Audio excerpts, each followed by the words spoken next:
नमस्कार दोस्तों, मैं विकास मल्होत्रा स्वागत करता हूं आपका लाल किताब एस्ट्रो सेंटर चैनल पर। दोस्तों, आज के वीडियो में बात करेंगे हम शनि देव की साढ़े साती और ढैया के बारे में।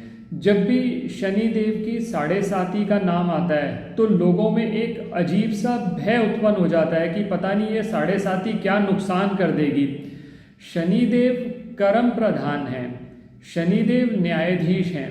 तो अगर आपके कर्म अच्छे हैं, आप अपनी तरफ से अपने कर्मों में पूरी मेहनत लगा रहे हैं, तो यकीन मानिए कि कहीं पर भी साढ़े साती आपका नुकसान नहीं करेगी। शनिदेव की साढ़े साती और ढैया जब भी आते हैं तो जीवन में बदलाव आता है। अब वो बदलाव अच्छे के लिए भी हो सकता है, बुरे के लिए भी हो सकता है। अगर आपकी आदत बनी हुई है कि आप काम को टालते रहते हैं या आप काम करना नहीं चाहते, मेहनत करना नहीं चाहते, तो वहाँ पर साढ़े साती आपको नेगेटिव इफेक्ट दे सकती है। लेकिन अगर आप कर्म प्रधान हैं, अपनी तरफ से अपने काम में पूरे ऑनेस्ट होकर अपना पूरा एफर्ट डालते हैं, तो साढ़े साती एक ऐसा समय है जहाँ पर आप अपनी परफॉर्मेंस को ऑप्टिमाइज कर सकते हैं। दोस्तों, मैंने पहले के वीडियोस में भी ये बात करी है, शनि देव की कृपा पाए बगैर आप नौकरी और व्यापार में कभी भी ग्रोथ नहीं पा सकते। उसका रीज़न ये है कि अगर काल पुरुष की कुंडली को देखा जाए तो खाना नंबर 10 और खाना नंबर 11 इनको रूल करते हैं शनिदेव। और अगर शनिदेव की कृपा हो जाए तो फिर आपके रिजक में, यानी आपके काम काज में, आपकी रोजी रोटी में आपको ग्रोथ भी होगी, बचत भी होगी, और आप देखेंगे आप दिन दुगनी और रात चौगुनी उन्नति करते जा रहे हैं। अब सबसे पहले मैं बात करता हूं कि शनि देव की साढ़े साती होती क्या है। बहुत से लोग हैं जिनको बहुत नॉलेज है, उनके लिए तो ये विषय बहुत आसान सा है, उनको मालूम है कि साढ़े साती क्या होती है। लेकिन हमारे साथ कुछ ऐसे लोग भी जुड़े हुए हैं जिनको अभी आइडिया नहीं है कि शनि देव की साढ़े साती क्या होती है, तो उनके बेनिफिट के लिए हम इस पे भी बात कर रहे हैं। शनि देव 12 राशियों का भ्रमण करने में 30 साल का समय लेते हैं, तो एक राशि में जो उनका समय हो गया वो हो गया 2.5 साल का। तो जब भी शनि देव चंद्र राशि से खाना नंबर 12, 1 या 2 में होते हैं, यानी 3 स्थानों पर, तो इसे साढ़े साती कहा जाता है। और क्योंकि शनिदेव एक खाना में 2.5 साल रहेंगे, तो 3 खाने की बात करी जब हमने खाना नंबर 12, 1 और 2 की बात करी चंद्र राशि से, तो फिर उस केस में ये अवधि हो गई 7.5 साल। इसी तरह से अगर ढैया पर बात करी जाए तो जब भी शनिदेव गोचर के चंद्र से खाना नंबर 4 और 8 में भ्रमण करेंगे तो उस केस के अंदर ढैया होता है। अब ऐसे केसेस में बहुत डरा दिया जाता है कि ये साढ़े साती या ढैया बहुत नुकसान करेगा। देखिए, मैंने पहले भी आपको कहा कि अगर आप अपना कर्म अच्छे से कर रहे हैं, मेहनत कर रहे हैं, कर्म प्रधान हैं, कोई भी आलस नहीं करते, आलस जो है वो खराब शनि की देन है। अगर आप बहुत ज़्यादा आलस करने लग गए हैं तो ये समझ लीजिए कि आपने कहीं ना कहीं अपने शनिदेव को खराब कर लिया है। और शनिदेव के राहु और केतु एजेंट्स हैं। लाल किताब में शनिदेव के एजेंट्स माने जाते हैं राहु और केतु। तो जब भी कोई समस्या आपके ऊपर आएगी जो शनिदेव देना चाहते हैं, वो राहु और केतु के थ्रू देते हैं। राहु के थ्रू हो सकता है आपके विचारों में आपके विचार ऐसे हो जाएं कि जहां पर आप गलत डिसीजन ले लें, या कोई ऐसी आपको फिजिकल प्रॉब्लम हो जाए, चाहे वो केतु से संबंधित है वो या राहु से संबंधित है।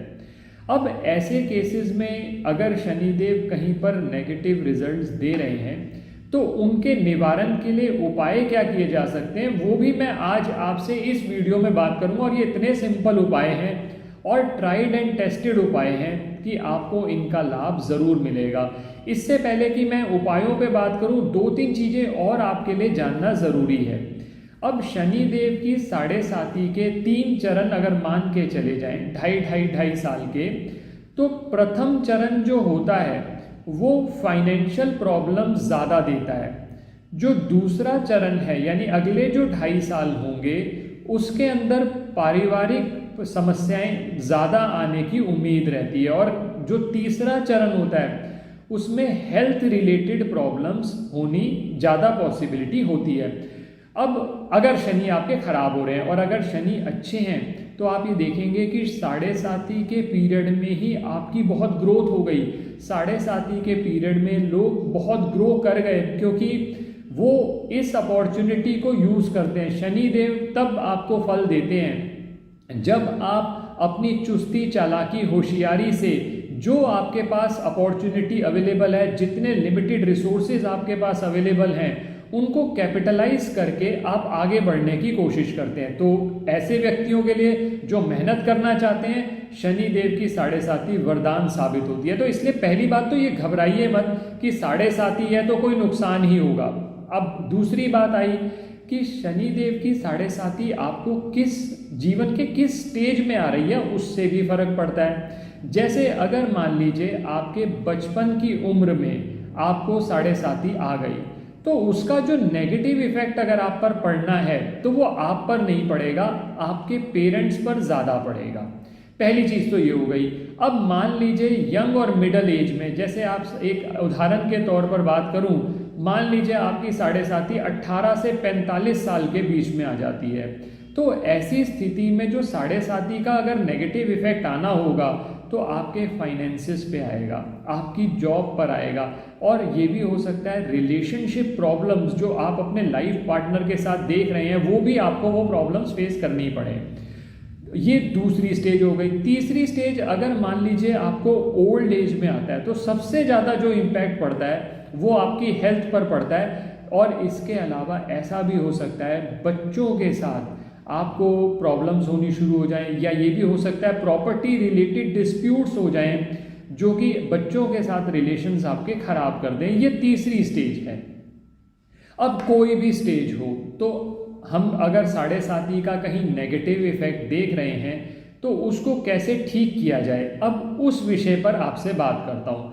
देखो, ये सबसे पहला उपाय जो सबसे ज़्यादा इफेक्टिव है, अगर आपको लगता है कि कहीं शनिदेव आपकी पत्रिका में खराब हो गए हैं, आपको बुरा रिजल्ट मिल रहा है, तो आप नारियल ले लें और थोड़े से बादाम ले लें। जो बादाम लेने हैं वो आपको साबुत बादाम लेने हैं क्योंकि उपायों में साबुत बादाम का प्रयोग किया जाता है। नारियल ले लेंगे, साबुत बादाम ले लेंगे, इनको आप मंदिर में देते रहें। क्वांटिटी की कोई लिमिट नहीं है क्योंकि ये वीडियो हम सबके लिए बनाते हैं, इन जनरल बनाते हैं, तो फिर क्वांटिटी स्पेसिफाई करना बहुत डिफिकल्ट हो जाता है क्योंकि अलग अलग कॉम्बिनेशंस के साथ कई बार हम क्वांटिटी भी सजेस्ट करते हैं। लेकिन फिलहाल आप नारियल और जो साबुत बादाम है वो आप मंदिर में दे सकते हैं। इसके साथ आप छायादान करें। छायादान का मतलब होता है कि शनि देव के मंदिर में आप तेल का दान, सरसों के तेल का दान करें। छायादान के बहुत सारे फायदे हैं। क्या फायदे हैं ये मैंने एक अलग से वीडियो में आपके साथ शेयर किया हुआ है। उस वीडियो का लिंक इस वीडियो की डिस्क्रिप्शन में आपको मिल जाएगा। उस वीडियो को भी आप ज़रूर देखें, उससे आपको ये पता चलेगा छायादान किस तरह से किया जाता है, क्या उसके फायदे हैं, क्योंकि फिर नहीं तो ये वीडियो बहुत लंबी हो जाएगी। तो पहला उपाय तो सबसे अच्छा ये उपाय है। इससे शनि देव का अगर कहीं कोई नेगेटिव इफेक्ट आपको आ रहा होगा तो वो नेगेटिव इफेक्ट आना कम हो जाएगा। पहली चीज़ तो ये कर ली आपने। दूसरी चीज, आप हनुमान जी की शरण में जाएं। हनुमान जी को शनिदेव ने कहा था कि आपके भक्तों का मैं कोई नुकसान नहीं करूंगा। जो व्यक्ति आपकी भक्ति करेगा, आप तो जो फल देंगे ही, उसके साथ मैं भी उसको फल दूंगा, खासकर तब जब वो शनिवार के दिन वो भक्ति करेगा। अब हनुमान जी की भक्ति आप करें, इसके लिए आप हनुमान चालीसा का जाप कर सकते हैं। आप कोई मंत्र पढ़ते हैं उनका, आप रामचरितमानस की चौपाइयाँ करते हैं, बहुत अच्छी बात है। आप नियमित तौर पर वो करते रहें तो भी साढ़े साती के बुरे इफेक्ट से आप बचे रहेंगे। ये हो गए दो उपाय। तीसरा उपाय जो कि बहुत इफेक्टिव है, पीपल की सेवा। दोस्तों ये ध्यान रखिएगा, पीपल की जब सेवा करेंगे और खासकर शनिवार वाले दिन, रविवार के दिन पीपल को छूने के लिए, पानी देने के लिए मना किया होता है, तो रविवार को छोड़ दीजिए। उसके अलावा बाकी दिन आपके पास 6 दिन आपके पास होते हैं, और खासकर शनिवार वाला दिन, शनिवार के दिन आप पीपल में जल भी दे सकते हैं। और शाम के समय पीपल पर एक दीपक, सरसों के तेल का दीपक जलाना ना भूलें। और जो पीपल का पेड़ है उसकी अगर 7 परिक्रमा कर सकते हैं तो बहुत अच्छा है। और एक बात दोस्तों और ध्यान रखिएगा, जब आप पूजा करते हैं पीपल की, खासकर जब मंदिर में जाते हैं तो आप देखते हैं कि वहाँ पर एक स्ट्रक्चर बनाया हुआ है जहाँ पर जल देने से भी कोई फ़ायदा नहीं है, क्योंकि वहाँ पर इतना जल दे दिया जाता है कि वो उसकी खाल ही जैसे जो पेड़ की खाल है वो ही निकल जाती है। तो बेटर रहेगा किसी पार्क में अगर कोई पीपल का पेड़ लगा है, सुनसान जगह पर पीपल का पेड़ लगा है, अगर आप उसकी सेवा करेंगे तो ज़्यादा बेनिफिट होगा। नहीं अगर आपके पास कोई ऑप्शन तो आप मंदिर में भी ये कार्य कर सकते हैं, दिया तो आप आराम से जला ही सकते हैं। ये तीसरा उपाय मैंने आपके साथ बात किया। चौथा उपाय जो कि बहुत इफ़ेक्टिव होगा, बहुत ज़्यादा अच्छे रिजल्ट देता है चौथा उपाय, इस उपाय में हम क्या करते हैं कि शनि देव के मित्रों की सहायता लेते हैं। अब शनि देव के मित्र हैं शुक्र और बुध, तो शुक्र के लिए आप अपने जीवन साथी के साथ रिलेशंस अच्छे रखें। पहली चीज, गाय को नियमित रूप से चारा देते रहें तो शुक्र आपका ठीक हो जाएगा। इसी तरह से बुध के लिए बहन बुआ बेटी से आप अच्छे संबंध बनाए रखें और छोटी कन्याओं को बादाम का हलवा दें, तो इससे ना सिर्फ आपका बुध अच्छा होगा, आपका व्यापार भी अच्छा होगा, क्योंकि बादाम का जब हलवा जो है वो शुक्र है, तो बादाम का हलवे में आपने शनि को, शुक्र को और बुध को इकट्ठा कर लिया और फिर इससे आपको जो नेगेटिव इफेक्ट पड़ रहे थे 7.5 के, उससे भी आप बचे रहेंगे। अगला उपाय जो आप कर सकते हैं वो है शनि देव के बीज मंत्र का जाप। शनि देव का अपना भी मंत्र है ओम शम शनिश्चराय नमः, और बीज मंत्र की तरह भी यूज करते हैं ओम प्राम प्रीम प्रोम स शने नमः। आप जो मंत्र आपको अच्छा लगे, जो मंत्र आपको कंफर्टेबल लगे, नहीं तो आप जय शनिदेव तो कह ही सकते हैं, इससे शनि देव की कृपा आपको ज़रूर मिलेगी। और जब आप ऑनेस्टली सच्चे मन से शनि देव की पूजा करेंगे तो मैं यकीन दिलाता हूँ आपको उसका अच्छा फल ज़रूर मिलेगा। लोग डरा देते हैं, आप मंदिर भी जाते हैं तो इतना डरे डरे जाते हैं कि शनि देव पता नहीं क्या देख लेंगे, क्या उनकी दृष्टि पड़ जाएगी, देखते भी नहीं आप उनकी तरफ अच्छे से कि भाई कहीं उनकी नज़र पड़ गई तो मेरा क्या नुकसान हो जाएगा। ऐसे भय से अगर आप भक्ति करते भी रहेंगे इसका कोई फ़ायदा नहीं होगा। अगर आप शनि देव की भक्ति नहीं करना चाहते, आप उनके आराध्य देव भगवान कृष्ण की भक्ति करें। भगवान कृष्ण की जब भक्ति करेंगे तो शनि देव की कृपा तो अपने आप ही मिल जाएगी। जब कृष्ण मिल गए तो सब कुछ वैसे ही मिल गया। तो आप ऐसा कर सकते हैं, नहीं तो शनि देव के मंदिर में जाकर आप दिया जलाएं, आप कोई मंत्र जाप कर सकते हैं, उससे भी 7.5 की जो प्रॉब्लम है, ढैया की जो प्रॉब्लम है। अब दोस्तों ढैया की जो प्रॉब्लम होती है उसमें 2 चीज़ें आप और कर सकते हैं। अपने चंद्रमा और बृहस्पति को अच्छा करें। चंद्रमा को अच्छा करने के लिए आप ये कर सकते हैं कि आप नॉर्थ वेस्ट दिशा में चांदी के बर्तन में थोड़ा पानी भर के रख लें। और बृहस्पति को अच्छा करने के लिए आप ये कर सकते हैं, जैसा मैं पहले भी बता चुका हूँ, पीपल के पेड़ की सेवा करते रहें, केसर के तिलक का सेवन करें, तो ढैया में जो परेशानियाँ आ रही हैं वो परेशानियाँ भी आपकी दूर हो जाएंगी। अब ये तो मैंने शनिदेव के मित्रों की सहायता लेकर आपको उपाय करने के लिए कहा। अब शनिदेव के डायरेक्ट उपाय भी आप कर सकते हैं। जैसा मैंने अभी पहले मंत्र आपसे बात की थी, आप शनिदेव के लिए जो मजदूर हैं वो शनिदेव से रिप्रेजेंटेड है, तो मजदूरों को कुछ खाने के लिए दे दिया, मजदूरों के साथ आपका अच्छा व्यवहार रहा, तो फिर शनिदेव आपको अच्छा रिजल्ट देंगे ही।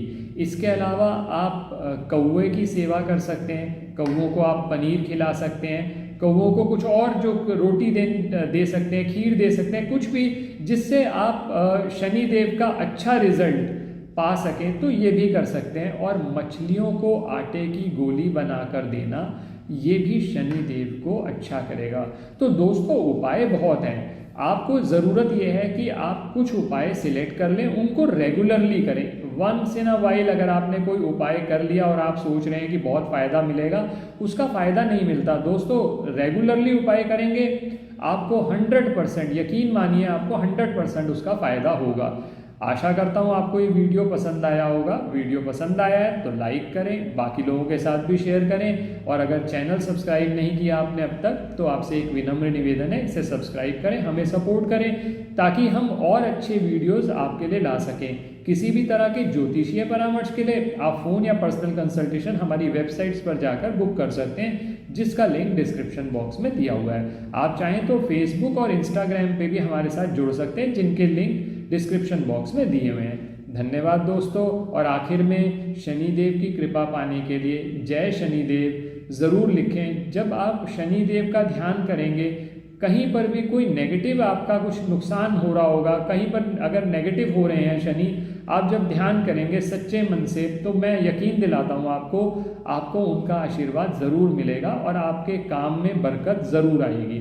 धन्यवाद दोस्तों। जय शनिदेव।